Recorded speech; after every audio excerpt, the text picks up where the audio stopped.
Anybody got a prescription, yeah, for this love pain? Anybody got a pill I could pop for this love pain? Anybody got a... Hello everyone, it's Keisha from Drink Coffee Make Stuff. Welcome to my channel. Today I am going to be planning in my classic size happy planner. I'm going to be using Seasons of Color and jewel tone boxes for this week's spread. So, let's see. Here's a quick look at last week. And this week I'm going to be planning for the last week in February 21st through the 27th. So I'm going to go ahead and take these pages off of the disc. All right, so I am going to speed this video up, and when I finish, I'll be back.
All right, everyone, that's it.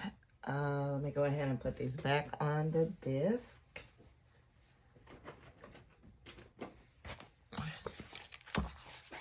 Let's see how it looks.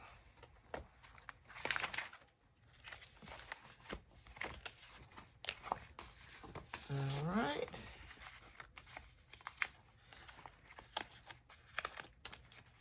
Yes, yes, I love it. I love it. So now, when I did this spread, I had some VB pens in mind that I wanted to use. So let's see how it's gonna work. So I have this one and this one. What do you guys think? Let me know down in the comments below. So I think these are really pretty. Let's see the names of these two. These are two that came in the Valentine's Day release. And so I had to pull these this week. And let's see. Let me grab one more. I think I'm going to grab this one. So I think that is a very pretty trio. So we have Flirtatious. We have Beloved. That's that one. And then this one is Secret Admirer. So I think those are going to be really good as my VB pens for the week. So, all right, that is it. So if you like this video, make sure you give me a thumbs up and leave me a comment down below. And if you want to see more videos, make sure you hit the subscribe button. Until next time, happy planning.